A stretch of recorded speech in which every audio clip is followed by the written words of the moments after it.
Have you ever noticed people slowly fading away from your life? Without a clear reason? Not in anger, not in conflict, just a quiet drifting, like a candle going out in a room you forgot you were in. It's unsettling, isn't it? That silence, that space someone used to fill. You might blame yourself. You might wonder what you said, what you did, what you failed to become. But the truth is quieter than guilt and deeper than logic. It lives beneath your words, beneath your actions. It pulses in something older, something invisible. Your aura. Yes, your aura. Not as a mystical glow, but as a real electromagnetic field shaped by your thoughts, your emotions, your expectations. It's not rejection you're experiencing. It's resonance, or the lack of it. People aren't leaving you. They're responding to the mirror your energy has become. Without realizing it, you carry a frequency that whispers more than your voice ever could. And the world listens. Neville Goddard said it simply. Change your concept of self, and you change the world around you. Because you see, when you imagine yourself as unworthy, unseen, unsafe, even if only in the corners of your subconscious, that image doesn't stay locked inside. It moves, it breathes, it shapes your field like wind carves stone. Joe Dispenza brings this into the language of the body. Every thought, every emotion is an electromagnetic broadcast. Your aura isn't static. It's a field of neuro-emotional data, dancing in every room you enter. And when people fade away, they're not vanishing. They're reconfiguring, drawn by coherence, repelled by dissonance. You felt it, haven't you? That moment someone pulls away, not with cruelty, but with absence. You couldn't explain it, but your body knew. Something shifted, something no one talked about, but everyone felt. In this space, we will go deeper. We will uncover why these silent disconnections happen, not to punish you, but to awaken you, to show you how your frequency, your emotional rhythm, your inner truth, they are speaking for you, calling in, pushing away, not from the mouth, but from the field. And no, you don't need to fix anything. You don't need to chase. You don't even need to speak. Just listen, just breathe, and let yourself feel what your body already knows. Because if you felt something stirring already, if this touched a place you rarely name, then stay with me, like subscribe, but more importantly, stay. What you're about to hear might shift how you see every person who ever walked away, and everything you believed that meant. Now, take a breath. We're about to enter the real reason they left, and why, perhaps, they were never meant to stay. There's a kind of silence that doesn't come from peace. It comes from protection. A shield built not with words, but with invisible gestures. You may not notice it, the slight tension in your shoulders, the subtle withdrawal of your gaze, the way your breath holds itself when someone steps too close to your truth. But your aura notices. It translates every fear you've never spoken, every scar you tried to cover, into a language of energy, one the body understands, long before the mind catches up. When the heart has been wounded, especially more than once, it learns to guard itself with sacred caution. It says, I want love, but it also whispers, please don't hurt me again. This conflict, this silent tug of war, vibrates through the body like a hidden drumbeat. Others can't hear it, but they feel it, and they step back, not out of cruelty, but because something in them senses the wall, the quiet request for distance. They feel excluded by something they can't name, something you don't even realize you're emitting. This is the paradox. You long for connection, but your field emits a signal of defense. Your words say yes, but your presence says not yet. Imagine someone who's been betrayed deeply. They may become overly controlling, or they may turn cold, unfeeling, not because they don't care, but because caring now feels like danger. And so their aura becomes tight, constricted, like a house with all the windows closed. No light in, no air out. No one can enter, and no one wants to. Your body is always listening, and when it senses old pain awakening, it prepares for war, even in peaceful rooms. This isn't your fault. It's an old protection spell, still running, but awareness begins to melt the ice. As you begin to see these patterns, not as flaws, but as artifacts of survival, something softens. The field relaxes. The message begins to shift. You may notice right now how your breath sits in your chest, how your jaw rests, If your hands are clenched or your feet are grounded, these are not small things. They are messengers. They are part of your frequency. Feel that. The aura doesn't lie. It carries every memory, every wound, and every wish, all at once. But it can evolve. It can transform. And it begins, not with doing, but with noticing. So ask gently, what is my presence saying when my mouth is silent? And if your answer stings, know that something is ready to be seen. Because there's another layer to this story, one that speaks not of fear of others, but of something far more intimate, the fear of abandoning yourself. There's a silence deeper than loneliness. It's the silence that settles in when you forget your own voice. You stop asking what you want. You stop honoring what you feel. You bend, you mold, you shape yourself around the needs of others, like water pouring into broken containers, hoping to make them whole. But while you soothe others, who's holding you? When you abandon yourself, not loudly, but quietly, every day, your aura remembers. It absorbs that absence.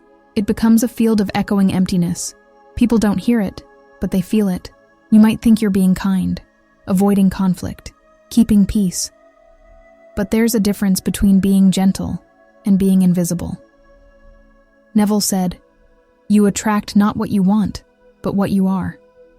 And when who you are is suppressed, hidden, denied, your field doesn't lie. It tells the truth you won't speak. It vibrates with self-neglect. And that energy repels, not because you are unworthy, but because absence cannot hold presence. Think about how many times you've smiled when your body ached, said yes when your soul screamed no, told yourself it wasn't the right time, or that your needs could wait. Each time, a thread was pulled, not just from your heart, but from your field. And slowly, something began to unravel. The science of epigenetics tells us that when we live in chronic self-denial, the body shifts into survival mode. Cortisol rises, muscles tighten, breath becomes shallow, and your energetic field begins to hum at the frequency of vigilance, not openness. You become, without meaning to, energetically unavailable, not because you don't care, but because you've forgotten how to care for you. And people, they feel it. They sense the vacancy, even in your presence. They walk away, not because they don't love you, but because they can't find you. But what if the invitation isn't to be louder, but to return, to yourself? Feel into this moment. Notice the space behind your chest, the curve of your spine. Let your awareness settle into your own body, not as a task, but as a reunion. Because the most magnetic energy isn't intensity, it's coherence, wholeness, presence. And that begins when you come home to the parts of you that have been waiting without blame, waiting with quiet devotion. Now breathe, because the next truth lives in the space between extremes, when your aura becomes either too much or not enough. There's a weight that doesn't live in the body, but people feel it the moment you enter a room. It's not in your words, not in your posture, but in something older, a quiet gravitational pull that either overwhelms or vanishes.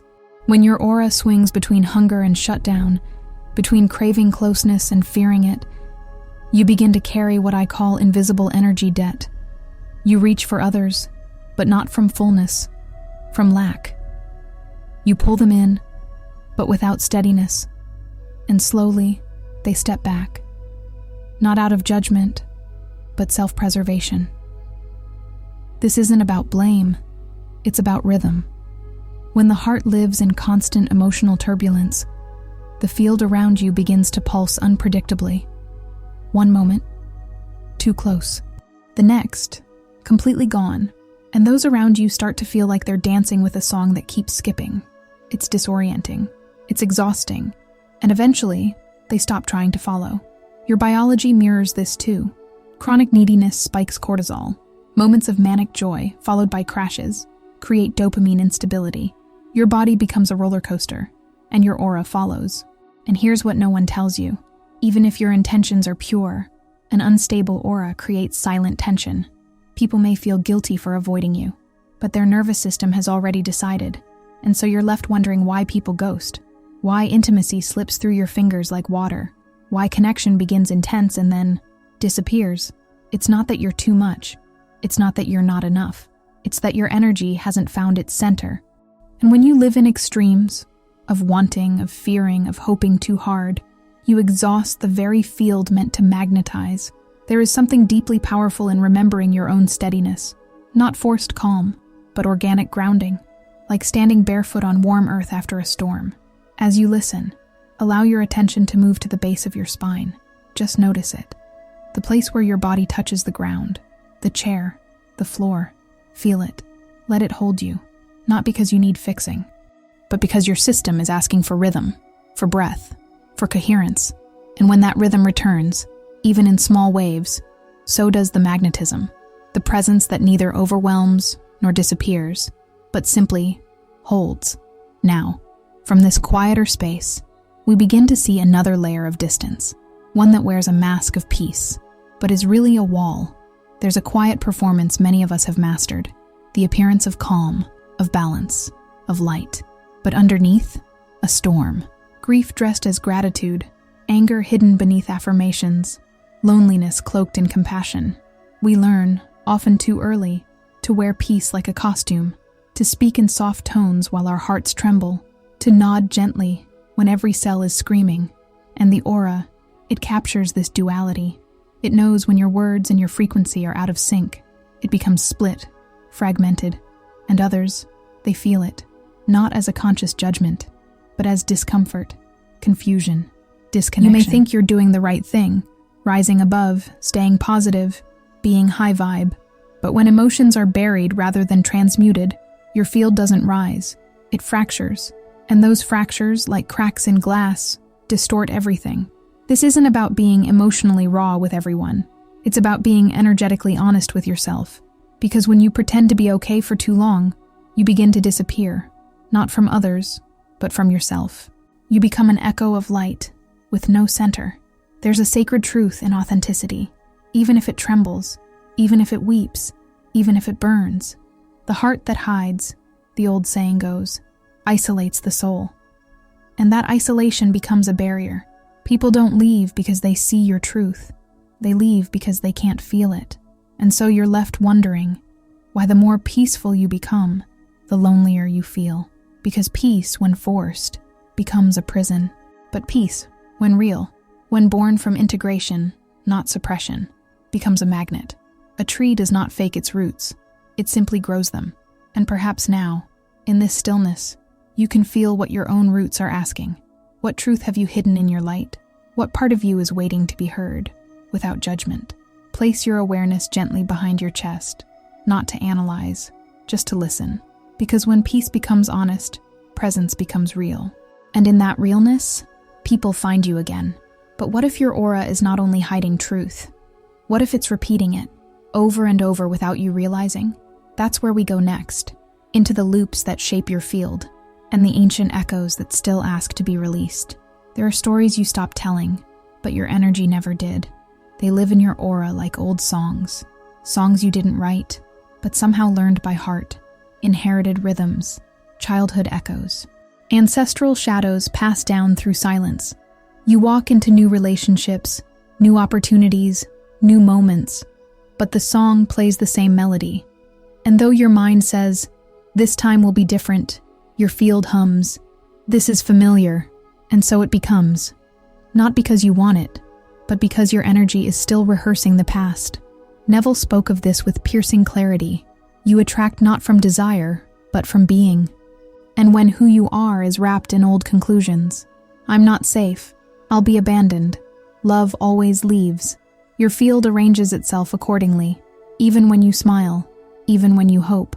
This isn't about punishment, it's about neuroplasticity, the brain's holy habit of trying to solve old wounds through new faces. Your subconscious keeps circling back, not to torture you, but to finish something.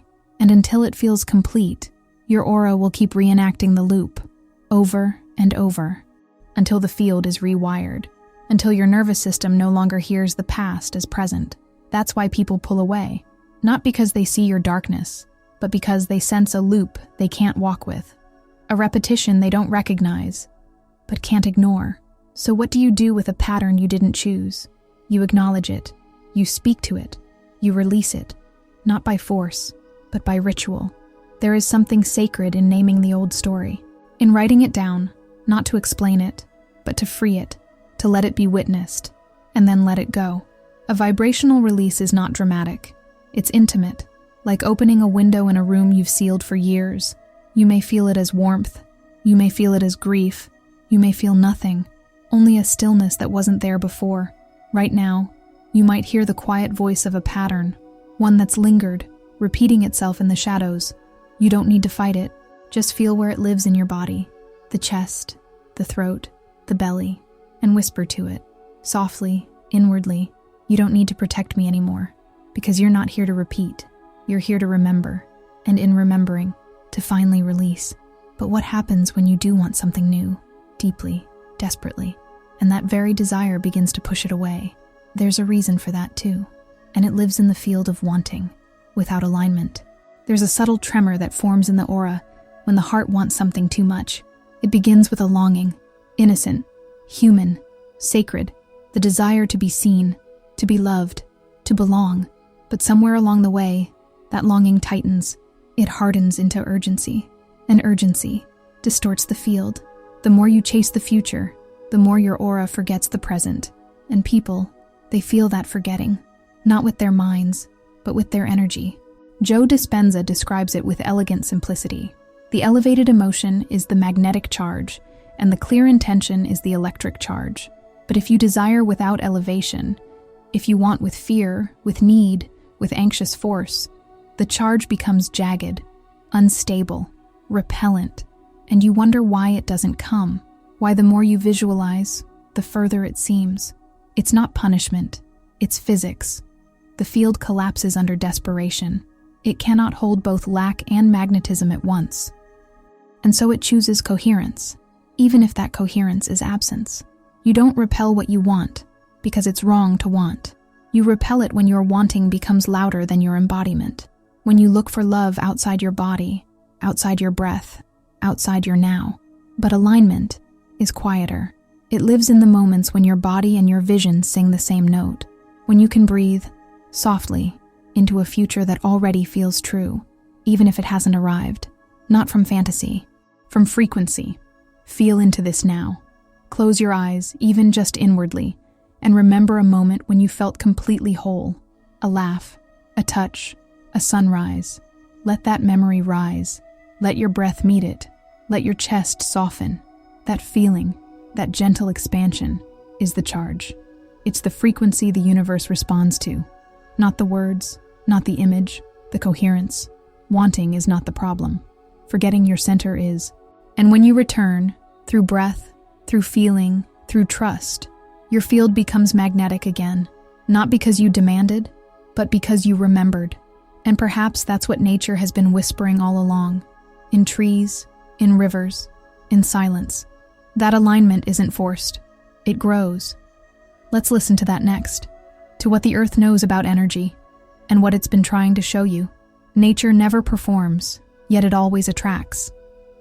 A tree doesn't reach for approval. It doesn't force its branches open or beg the sun to stay.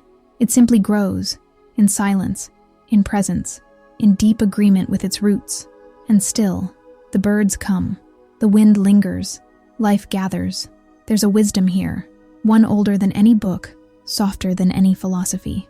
The tree draws toward itself not because it tries, but because it is. Your aura, too, is this way. When you are vibrant, grounded, honest in your essence, you become like the tree in bloom, magnetic, still, generous without effort. And when you are fractured, depleted, disconnected from your inner rhythm, you become like a tree in drought. Not wrong, just unable to host. No animal blames the dry tree. They simply move toward water. And in the same way, people are drawn, or not, to what your field is offering. Not your words, your essence. It's not personal, it's vibrational. Nature doesn't punish, it responds. When your aura is tense, others feel the static. When it's heavy with emotion that hasn't been digested, it becomes harder to enter. Not because you are unworthy, but because energy follows resonance. But coherence is a quiet invitation.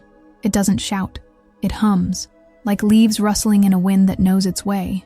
So maybe the question isn't, why did they leave? Maybe the question is, what did my field whisper when I wasn't listening? Not as blame, but as curiosity. After your next conversation, your next moment of connection, pause, just for a breath. Feel what your body holds. Lightness, tension, expansion, contraction. Ask softly, did my field welcome or retreat? You may not have an answer, but the question will begin to shift everything. And now, as all these pieces settle, the fear, the longing, the patterns, the disguises, we arrive at the deeper truth. You never really lose people. You outgrow frequencies. There is a moment in every journey when silence becomes an answer. Not because someone spoke it, but because something shifted. Something in you grew, and what once felt like home no longer fits your shape. You haven't failed. You haven't been left behind. You've simply outgrown a frequency that your soul once needed, but no longer carries. Bruce Lipton teaches us that beliefs shape biology, and biology shapes presence.